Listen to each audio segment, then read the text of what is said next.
तालीम करताना आपल्याला असं वाटत असतं की ह्या वाक्याला आपला लाफ्टर येणार आहे, ह्या वाक्याला लाफ्टर येणार आहे. मग आपण तिथं प्रिपेअर झालेलो असतो की इथं लाफ्टर येणार आहे. आणि जेव्हा प्रयोग चालू होतात तेव्हा भलतेच कुठल्या तरी वाक्याला लाफ्टर येतो किंवा आपल्याला ठरवलेलं असतं ह्या वाक्याला लाफ्टर येणार आहे, तिथे येतच नाही. पण ही डबल मजा आहे, कारण आमच्या बरोबर एक फारच अफलातून अवलिय आहे. नमस्कार, मी मधुरा शिदाई आणि कलाकृती मिळा तुम्हा सगळ्यांचं मनापासून स्वागत आहे. मराठी रंगभूमीवर सध्या अनेक नवनवीन विषयांवरची नाटकं आपल्या भेटीला येत आहेत आणि यामध्ये आणखी एका नाटकाची लवकरच भर पडणार आहे, ती म्हणजे कॅरी ऑन स्पायगिरी. आणि या निमित्ताने माझ्याबरोबर आहे तुमच्या सगळ्यांची लाडकी जोडी, ज्या जोडीला तुम्ही खरं तर मालिकेमध्ये पाहिलेलं आहे, पण कदाचित तुमच्यापैकी अनेकांना माहिती नसेल या जोडीने याआधी सुद्धा एका नाटकामध्ये काम केलेलं आहे एकत्र आणि तेव्हापासूनची त्यांची घनिष्ठ मैत्री आहे आणि तिथपासून सुरू झालेला प्रवास आता ह्या नव्या नाटकापर्यंत येऊन ठेपलेला आहे. माझ्या बरोबर आहेत विजय पटवर्धन आणि मुग्धा कर्णिक. नमस्कार. नमस्कार. नमस्कार. मस्त मजेत. तुम्ही कशा आहात? मस्त एकदम. वा. आणि फार छान वाटलं मला, कारण का आता गेल्या काही दिवसांमध्ये काही महिन्यांमध्ये इतक्या वेगवेगळ्या नाटकांचे इंटरव्ह्यूज केले, इतक्या निमित्ताने त्या गप्पा झाल्यात ना, मला इतकं छान वाटतंय प्रेक्षक म्हणून सुद्धा की इतके छान विषयांवरची नाटकं आता येतात रंगभूमी. खरं सांगायचं तर कलाकार म्हणून मला सुद्धा फार मस्त वाटतंय, कारण आता पेपर उघडल्यानंतर नाटकाच्या भरपूर जाहिराती दिसत आहेत आणि ते पान भरलेलं दिसतंय. असं पान भरलेलं असलं की मग खूप मजा येते. अरे इतकी नाटकं आहेत आणि ह्या नाटकांमध्ये आपलं नाटक आहे हे बघून सुद्धा आपल्याला फार आनंद होतो आणि आपण पण अजून मस्त नाटक करूयात असं वाटायला लागतं. खरंय खरंय. पण मला सांगा, रिहर्सल कशी चालू आहे आणि किती मज्जा करताय? खरं तर प्रत्येक नाटकाची तालीम किंवा रिहर्सल ही मजा असतेच, पण ही डबल मजा आहे, कारण आमच्या बरोबर एक फारच अफलातून अवलिय आहे. भरत दाभोळकर सर. ते म्हणजे नॉनस्टॉप आहेत, म्हणजे प्रत्येक गोष्टीत कुठे ना कुठेतरी त्यांना पंच सुचत असतो, काही ना काहीतरी ते पंच. ते नॉर्मल जेव्हा बोलत असतात ते नॉर्मल बोलतच नसतात, ते सतत तुमची फिरकी घेत असतात. त्यामुळे असं होतं की हे आता आपली फिरकी घेत कॉन्स्टंटली ऑन ठेवायला लागतं. विनोदाचं इंद्रिय जागृत ठेवायला लागतं कॉन्स्टंटली. त्याच्यामुळे अशी गंमत मजा मस्ती करतच आम्ही तालीम करत असतो. म्हणजे साधारण आता सुद्धा आम्ही टेक्निकल करू असं म्हणेपर्यंत आम्ही रन थ्रू केली, आम्हाला पण कळलं नाही, रन थ्रू झाली. अरे वा, झालं. क्या बात आहे. पण मला वाटतं अशा प्रकारची जेव्हा तालीम होते किंवा अशी एनर्जी जेव्हा असते ना कामाच्या ठिकाणी, तेव्हा काम अजून छान होतं. नक्कीच. आणि म्हणजे आम्ही कितीही वेळ तालीम केली तरी ती कमीच आहे असं वाटायला लागतं. अरे संपली आपली तालीम, जायचं घरी. ओके, म्हणजे वेळ कसा गेला हेच कळतच नाही. आणि हे खरं आहे. म्हणजे कॅमेऱ्यासमोर काहीतरी बोलायला पाहिजे असं नाही, हे खरं आहे. मी जसं सुरुवातीला उल्लेख केला की याआधी सुद्धा तुम्ही एका नाटकामध्ये एकत्र काम केलेलं आहे. घोळात घोळ नाटक होतं माझ्यामध्ये ते, आणि त्यानंतर तुम्ही पारू केलं आणि त्यानंतर आता पुन्हा एकदा नाटकाच्या निमित्ताने एकत्र येत आहे. प्रत्येक टप्प्यावरती तुमची मैत्री अजून छान छान होत गेली आणि भूमिकांमुळे ना ती मला वाटतं अजून फुलत गेली असेल, कारण त्या दोन टोकाच्या भूमिका किंवा मग त्यानंतर नाटकाचं ते एक वेगळं असतो, सगळा एक माहोल वेगळा असतो. सो मला आज ऐकायचंय तुमच्या मैत्रीबद्दल की पहिल्यांदा भेटला ती पहिली भेट कशी होती आणि कट्टू आता तुमचा जो मैत्रीचा प्रवास आहे, इतके छान मित्र झालात तुम्ही, ते आतापर्यंतचा सगळा प्रवास. आठवत नाहीये पहिली आठवत नाहीये पहिली वेळ खरंच, कारण जवळजवळ एक 9 वर्ष किती वर्ष झाली झाली असतील. असतील? 8 ते 9 वर्ष नक्की झाली घोळात घोळच्या वेळेला. त्यावेळेला आणि आम्ही एकत्र प्रवास केला, प्रयोग केला वगैरे, ठीक आहे, पण स्टेजवरती आम्ही एकत्र नव्हतो. आमचं काम एकत्र नसायचंच कधीच. म्हणजे मी एक स्वतंत्र असायचे, संजय दादा बरोबर माझं काम असायचं आणि मग माझी एक्झिट असायची. त्याच्यामुळे आमचा एकत्र सीन कधीच नव्हता. पण बाकी सगळी गंमत, टाइमपास वगैरे सगळं आम्ही करायचो, मित्र होतोच आम्ही. आणि मग पारूमध्ये आम्ही एकत्र आलो आणि पारूमध्ये हिला इतकी उत्तम भूमिका मिळाली. मी त्याच वेळेला तिला अप्रिशिएट केलं होतं की अरे क्या बात आहे, अहिल्या किर्लोस्कर एवढं मोठं नाव असलेली एक कॅरेक्टर करायची, म्हणजे हिला अत्यंत उत्तम भूमिका मिळाली. त्यामुळे मी हिचं पण अभिनंदन केलं होतं आणि तिच्या नवऱ्याची भूमिका मला मिळाली. हो, पण ते कॉम्प्लिमेंट होत होतं असं आम्हाला वाटलं, कारण आमचे सीन मस्त व्हायचे, कारण मुळातच आधीच ओळख होती आमची एकमेकांची. आणि मग म्हणजे तो काय रिॲक्ट करणार आहे, किंवा आता कुठे थांबायचं किंवा कसं रिॲक्ट करायचं हे आम्हाला एकमेकांचं माहिती असल्यामुळे ते सीन अजून चांगले व्हायचे आणि त्याच्यामुळे आम्हाला पण ते करताना मजा यायची बेसिकली. थोडक्यात गिव्ह अँड टेक उत्तम असल्यामुळे ते सीन फुलायचे आणि ते सुद्धा तसेच की अरे संपला सीन झालं, अरे क्या बात आहे. झालं नाटकात पण हेच होणार आहे. नक्कीच नाटकात सुद्धा आम्ही पुन्हा नाटकातही नवरा मजाच बायकोच आहोत. फक्त ती डॉमिनेटिंग आहे. फक्त रोल रिव्हर्सल आहे जरा तिकडे. जसा काय म्हणतात ते मी अतिशय स्ट्रिक्ट आणि असं सिरियस असं कॅरेक्टर होतं. एक ऑरा होता एक वेगळा. त्याच्यापेक्षा पूर्ण वेगळं अतिशय फिल्मी, वाटेल ते विचार करणारी, कशातही आनंद वाटणारी अशी एक फुलपाखरू बागडत असते इकडे. आणि अहिल्याला सपोर्ट करणारा श्रीकांत होता. इथे फक्त अहिल्याला नावं ठेवणारा श्रीकांत. बरं, जसं तुमचं हे एकत्र नाटक आहे सर, तुमचं पण हे मला वाटतं 58वं नाटक आहे, मला असं कळलेलं आहे. तर मला आज तुमच्या नाटकाच्या त्या जर्नीबद्दल ऐकायचं की तुम्हाला नाटक म्हटलं की सगळ्यात आधी काय आठवतं, किंवा इतकी सगळी वेगवेगळ्या विषयांवरची वेगवेगळ्या प्रकारची नाटकं तुम्ही आजवर केलेली आहेत, तो तुमचा एक अनुभव कसा होता आजवरचा? कारण प्रत्येक कलाकारासाठी ना मी सगळ्यांकडून ऐकते की रंगभूमी खूप जवळची असते. हाडाचा कलाकार हा कायम रंगभूमीवरून आलेलाच असतो शिकून. नाटक करण्यात खूप मजा आहे, कारण ती जी काही प्रतिक्रिया मिळते प्रेक्षकांची ती ताबडतोब मिळते, लगेचच मिळते. म्हणजे नाटक संपल्या किंवा नाटक चालू असताना सुद्धा टाळ्या वाजतात, हसे येतात. ही प्रतिक्रिया जी कलाकाराला मिळते ती लगेचच मिळते. त्याच्यानंतर मालिकामध्ये आपण जेव्हा काम करतो, जेव्हा मालिका बघून आपण कुठे रस्त्यावरती भेटलो किंवा कुठल्या नाटकाच्या वेळेला किंवा कुठल्या सिनेमाच्या वेळेला भेटलो तर प्रतिक्रिया देतात. आणि मुख्य म्हणजे सिनेमाची प्रोसेस तर खूप मोठी असते. एक साधारणपणे 7-8 महिने शूटिंग चालू असतं, नंतर पोस्ट प्रोडक्शन, प्री प्रोडक्शन सगळं ह्याच्यात खूप खूप वेळ चाललेला असतो. त्यामुळे आपण एक वर्षभरानंतर आपल्याला प्रतिक्रिया कळतात, अरे त्या चित्रपटात तुमचं काम बघितलं होतं, मस्त होतं, किंवा काय वाईट होतं, व्हॉट एव्हर, काय वाईट चांगलं काही. पण नाटकात जी काय प्रतिक्रिया मिळते, चांगली वाईट सगळी तिथल्या तिथे मिळते आणि त्यामुळे खूपच मजा वाटते आणि मजा येते हे सगळं करताना, अनुभवताना. आणि दुसरी गोष्ट म्हणजे प्रेक्षकही येऊन सांगतात की तुमचं हे नाटक मला अजून एक गोष्ट अशी सांगायची की जे प्रेक्षक येऊन भेटतात आणि सांगतात की मला तुमच्या ह्या नाटकातलं काम आवडलं किंवा ह्या नाटकातलं काम नाही आवडलं हे सांगतात, तेव्हा मला खूप आनंद जास्त होतो. कारण ते स्वतःचा वेळ पैसा खर्च करून आम्हाला बघण्यासाठी नाट्यगृहात आलेले असतात. सिरियल म्हणजे काय, आम्ही त्यांच्या घरात जाऊन आम्हाला बघा करतो. किंवा सिनेमा सुद्धा कदाचित नंतर टीव्हीवरती वगैरे येतो, म्हणजे घरी बघता येतो. पण नाटक तसं नाही आहे. नाटक बघायला त्यांना प्रेक्षकगृहातच यायला लागतं, नाट्यगृहातच यायला लागतं. त्यामुळे ते खरे प्रेक्षक असतात आणि त्या खऱ्या प्रेक्षकांची खरी प्रतिक्रिया आपल्याला मिळाल्यानंतर जास्त आनंद होतो. त्यामुळे नाटक मला जास्त आवडतं.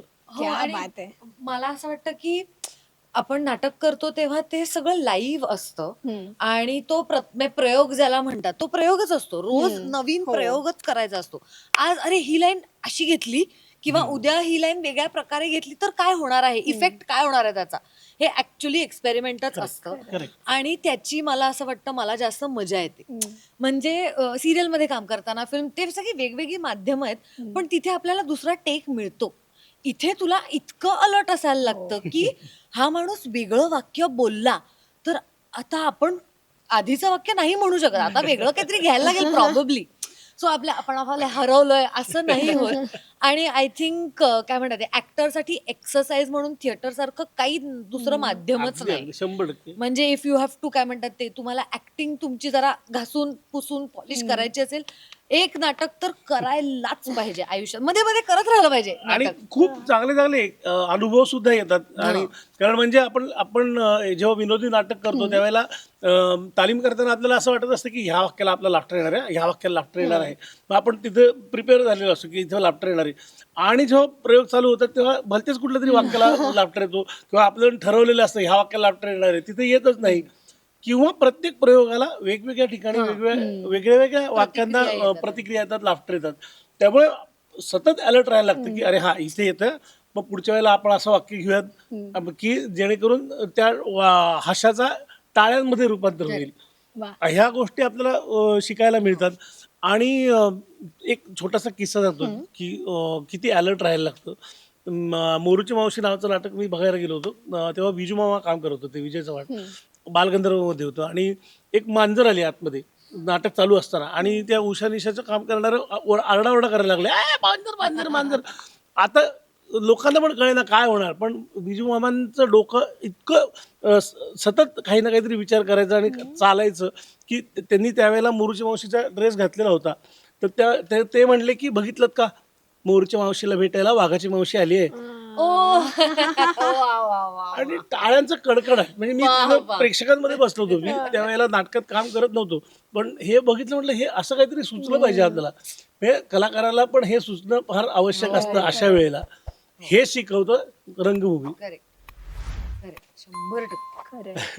100% सर तुमचंही विनोदाचं टायमिंग फार कमाल आहे. म्हणजे ते आम्ही कायम बघत असतो. म्हणजे ते फक्त स्क्रीनवरती नसतं, ऑफ स्क्रीन सुद्धा मला वाटतं ते तितकंच आहे. म्हणजे ताई मला वाटतं जास्त चांगलं सांगू शकेल. ते ऑल द बेस्टची देणगी आहे. ऑल द बेस्ट नाटक खूप ऑल द बेस्ट. आणि फक्त एकच रोल नाही केला त्याच्यात, बहिरा मुका आंधळा हे तिन्ही रोल केले. म्हणजे नंतर तर देवेंद्र म्हणायला लागला की आता फक्त मोहिनीचाच रोल करायचा राहिला असतो, तोही कर. पण त्या नाटकाने पण खूप शिकवलं, खूप काही शिकवलं. नंतर त्याचा पण एक छोटासा किस्सा आहे की ते नाटक बघितल्यानंतर एक प्रेक्षक आतमध्ये आले आणि म्हणाले की माझ्या बायकोला तुम्ही नवीन जीवन दिलेत.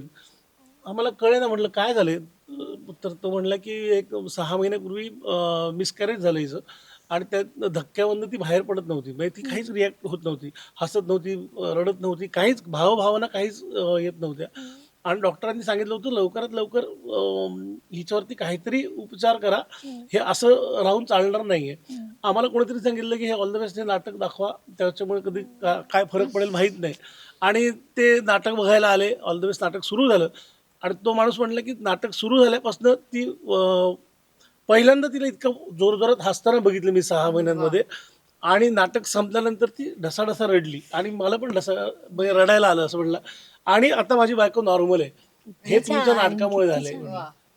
हा एक असा अनुभव, म्हणजे रंगभूमी काय काय देऊ शकते कलाकारांना, त्याचं हे छोटंसं एक उदाहरण आहे खरं सांगायचं तर. आणि अशा प्रतिक्रिया ऐकल्यानंतर त्या पुरस्कारापेक्षाही मोठ्या वाटत अगदी अगदी मोठं खूप. म्हणजे हे पुरस्कार आपण कोणी ठेवू शकत नाही शोकेस मध्ये, पण इथे ठेवू शकतो नक्कीच. बरं, नाटक म्हटल्यानंतर ना प्रत्येकाच्या काही ना काहीतरी आठवणी असतात. जसे तुम्ही आता काही किस्से सांगितले, तुमच्या आठवणी सांगितल्या, पण बरेचदा असं असतं ना की खूप कलाकारांना आठवतात ते त्या नाटकाच्या तालमीचे किस्से, किंवा तिसरी घंटा असेल, किंवा तिथल्या त्या जुन्या फरशा असतील, किंवा पडदा पडणं असेल, शेवटचा तो जे नाटक सुरू होण्याआधी एक होतं ते, किंवा काही अजून वेगवेगळ्या आठवणी असतील. तुम्हाला काय आठवतं? म्हणजे नाटक म्हटल्यानंतर सगळ्यात पहिले डोळ्यासमोर काय येतं? मी आता हे नाटक जवळजवळ 6 वर्षांनी करतेय. त्याच्यामुळे 6 वर्षांनी स्टेजवर पाय ठेवलाय मी. आणि माझ्या ऑलवेज लक्षात राहतं ते पडदा पडण्याचा ज्या मोटरचा आवाज असतो ना, तो म्हणजे उघडताना पडदा आणि पडदा बंद होताना तो असं नाही. हा, ते असं झालं की इधर पोटात गोळा येतो की आता सुरू नाटक, आणि नाहीतर असं होतं की हा झाला, प्रयोग झाला, यशस्वी प्रयोग झाला आपला. सो ही माझी आठवण आहे. कारण मला प्रत्येक प्रयोगाच्या आधी भयंकर भीती वाटत असते कायम. म्हणजे 250 प्रयोग झाले तरीही मला तेवढीच भीती वाटते जेवढी पहिल्या चांगली गोष्ट आहे. ती चांगली गोष्ट पाहिजेच ही आहे. भीती, कारण पाहिजेच. ज्या क्षणी ती भीती वाटणं बंद होईल त्या क्षणी जर आपल्याला आलं तर ते चूक आहे. तसं नाही होत कधी. त्यामुळे ती भीती मला आवडते. आणि त्या ह्याचा आवाज आला की असं होतं की आता सुरू नाटक, आता चला परीक्षेला अभ्यास बसतो, आपण बसतो ना परीक्षा पेपर लिहायला वगैरे, तसा फिलिंग आहे. त्याच्यामुळे ते फिलिंग मला आवडते. आणि त्या निमित्ताने आज आमची ग्रँड रिहर्सल सुरू झाली आहे, तर आपण रिहर्सल हॉल मध्ये जी तालीम करतो त्याच्यात ते फीलच येत नाही. ज्या क्षणी तुम्ही स्टेजवर पाऊल ठेवता, ज्या क्षणी तुम्ही सेटवर ऍक्च्युली येता, तिथे असं होतं की हा आता आपण करूया, प्रयोग करूया, नवीन सुचायला लागतं. आणि तुमची एनर्जी पण काय म्हणतात ती डबल होते, किंवा ती जी लागायला पाहिजे एनर्जी ती लागते. फक्त it is just a matter of rehearsal hall का नाटकाचा स्टेज, बस एवढाच फरक येतो. बस. ती भारी. सर मला रंगभूमीवर आल्यावरती पहिला नमस्कार करतो आपण यायच्या आधी, तो नमस्कार करणं हेच मला खूप असं एक्साइटिंग वाटतं की अरे आता आपण एका नवीन विश्वात जाणार आहोत, किंवा नवीन कॅरेक्टरमध्ये जाणार आहोत, नवीन भूमिका स्वीकारणार आहोत आणि त्या भूमिका साकारणार आहोत ती भूमिका. त्यामुळे स्टेजवरती येतानाच असं वेगळं नवचैतन्य येतं. आणि खरंच खूप रंगभूमी सुद्धा एक जादूगार आहे खरं सांगायचं तर. कलाकाराला कितीही काहीतरी त्रास होत असेल, ताप येत असेल, डोकं दुखत असेल, घसा दुखत असेल, पण इथे आल्यानंतर हे सगळं गेलेलं असतं. म्हणजे तुमचं ताप वगैरे कुठल्या कुठे पळून गेलेला असतो. सगळं प्रयोग सगळं हा ते सगळं परत येतं. नंतर पण ते 3 तास काही नाही. देवाचे असतात ते, खरं सांगायचं तर सगळे आजार पडून गेलेले असतात तोपर्यंत. आणि इथं आल्यानंतर एक नवं चैतन्य येतं. प्रेक्षकांकडनं टाळ्या हशा आले की मग अजून ते चैतन्य वाढतं आणि कदाचित अजून काहीतरी वेगळी उर्मी येते नाटक करण्याकरता. त्यामुळे रंगभूमी आणि हाऊसफुलचा बोर्ड क्या बात आहे, जो ह्या नाटकाला लागणार आहे प्रत्येक 100% प्रयोगाला. 100%. पण मी ना प्रत्येकाकडून ऐकते की नाटकाची झिंग खूप वेगळी असते. तर मला तुमच्याकडून ऐकायचं की त्या विंगेत उभं राहून हळूचकन बाहेर पाहणं की ऑडियन्स पूर्ण भरलेलं नाट्यगृह भरलेलं आहे आणि प्रेक्षक आतुरतेने वाट बघतात की आता कधी एंट्री होणार आहे. Correct. हे जे फिलिंग आहे हे नेमकं काय असतं? ते नाही सांगूच शकत नाही. आणि मला तर खूप असं आवडतं, विंगेतनं बघतोय आणि ह्याला लाफ्टर शोधते हा. की कुठून दिसणार आहे कुठून आपल्याला दिसते? audience. आज पण मी शोधून हसरे शोधते. चेहरे दिसतात ना लोकांचे, की खूप मजा मजा येते की येते. हा ह्या विनोदाला हसले बघ बघ मी सांगत होते वगैरे.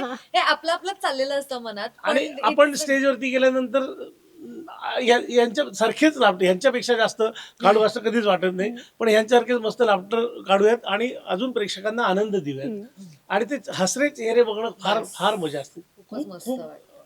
ते अवर्णनीय आहे ते सुख. ते तुम्ही सांगताय मला त्याच्यातूनच कळतंय की ते किती कमाल फिलिंग असेल. खरंच कमाल आहे. हे तुला हसताना बघतोय आम्हाला पण खूप छान वाटते आमची मुलाखत घेतो, तू हसतेस हे खूप.